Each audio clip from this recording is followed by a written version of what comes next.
Forsyth, I was introduced as somebody who has fought all their life for independence. That wasn't true.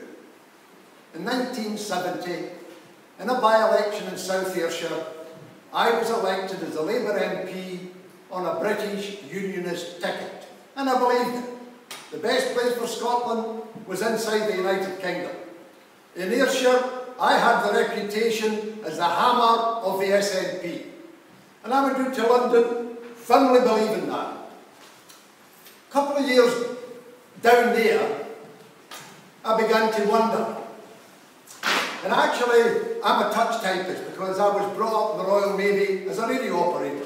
So since 17, I've been pretty good. And I sat down with a typewriter and I wrote myself a memo. Now you might think, you know, that's an upcase thing today. But I argued with myself in that memorandum. And the conclusion I reached was that I had been not just wrong, but 100% wrong. And at the end of that memo, I posed a question to myself. What are you going to do about it? Now I had a choice. I got to keep my trap shut. Said nothing. I was in the strongest Labour majority in the whole of Scotland. And I would have had to say things I didn't believe in order to remain in that position. Don't paint myself as a saint. I have always felt the responsibility to the working class people from Whittle. What are you going to do about it? Now I had a choice. I got to keep my trap shut. Said nothing. I was in the strongest Labour majority in the whole of Scotland. And I would have had to say things I didn't believe in order to remain in that position. Don't paint myself as a saint. I have always felt the responsibility to the working class people from which I come and whom I represented. My job was to give them the best of my judgment. So I found myself moving from being a unionist into a mild devolutionist. Intellectually, it seemed the easiest way out for me. But something happens when you move from the iron cast round your unionist mind and you move away from it. You begin to think things that you haven't thought before. You begin to think you can do things you thought you couldn't do before. Then I discovered, when I went into devolution, I was in a kind of glass tunnel. Totally glass. I could see outside the glass tunnel what I would like to do, but I couldn't do because I couldn't break through the glass tunnel on those policies. And I realised, and it took a long, long time, let me tell you, it's not an easy thing, and I understand Labour voters at the present time who are being told by the party to do this, but they're thinking of doing something else. It's not an easy journey to be on. Intellectually, it was almost crippling at times. Emotionally, it was almost destructive, because I was disagreeing with the party in which I had been born. But I discovered something in devolution. It's limited. And if you want to know the limitations, go and read the Scotland Act that set up Holyrood. Schedule 5 tells you all the powers retained at Westminster, and they're the main ones. And there's another section in that Act that says Westminster can act for the Scottish people at any time it likes over the head of Holyrood. No matter how much devolution you get, devolution is limited. Now they're offering us at the moment 40% control of our Scottish budget as a prize for voting no. That means 60% is controlled from Westminster. Colin Fox of the SSP at a meeting I was at a couple of weeks ago put it better than I could. He says he goes into Arnold Clark and says, I'm getting rid of the old model. I want a new Ford Devo Max. And the salesman says, got the very thing for you, Colin. Here it is, lovely and shiny. And Colin says, but it's only got 2 wheels. And the salesman says, that's all you're entitled to, and that's all you're going to get. And that sums up the 40% that we are in fact being offered. What I discovered, and it took me 12 years by the way, I'm asking Labour folk to do this in 6 weeks, took me 12 years to get to the point of believing in independence. And when I did, I began to realise the things that we could do in Scotland we're prevented from doing. Think of Scottish working class history. All the years of my life, we've been in a defensive posture. Think of 1915 in your history, when the women of Glasgow went on a rent strike. They did that to try and defend the living standards of their families.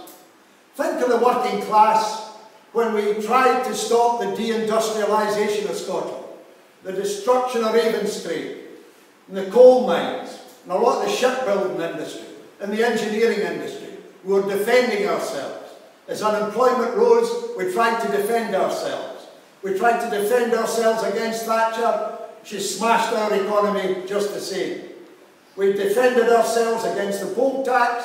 Now we're using our energy to defend ourselves against the bedroom tax. These are all policies we never voted for, but we got them because we're not independent. Think of what we can do with that energy, working class energy. If we don't need to defend anything, we actually can use it to build a better society. The working class, the Scottish working class, are not in a majority inside the United Kingdom. We are in a majority in Scotland. And I'm saying to working class audiences, you've got a responsibility. There's no point complaining about what's being done to us if we allow it to continue being done to us. We are the majority, and an independent Scotland will be a working class parliament and a working class government and working class policies we don't need to defend against because they'll be in our favour. That's what the working class have got to understand in this referendum. Damn all to do with Alex Salmond. His name's not on the ballot paper on the 18th of September. And any Labour voter that tells me that they're no voting because they don't like Alex Salmond, that's not a rational answer.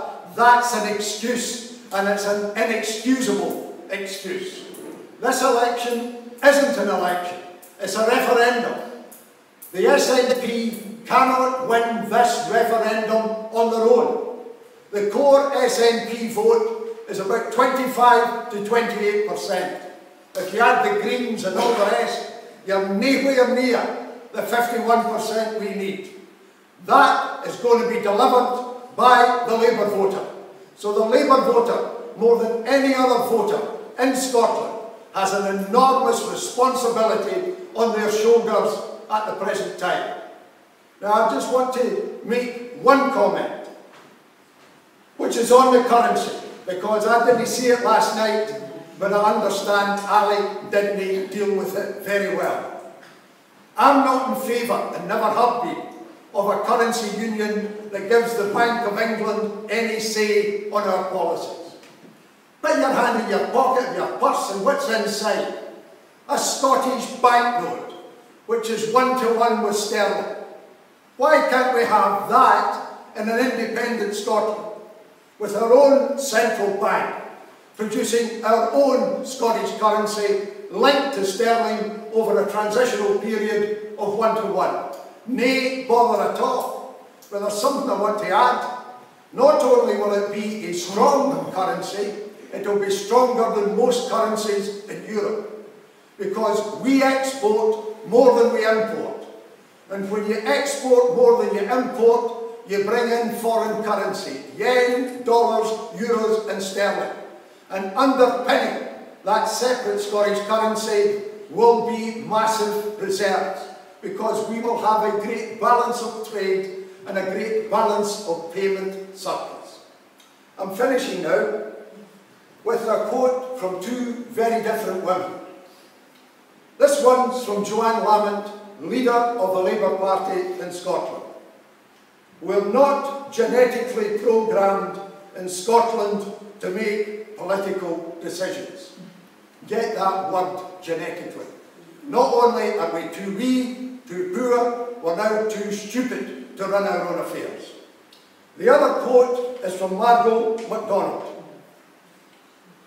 This is our time of reckoning. We've got to take it, and if we don't, we are consigning our children to much less than we've had, to narrow horizons, lower aspirations. We are consigning our children to being small when we should be giving them a much bigger and better world in their own country.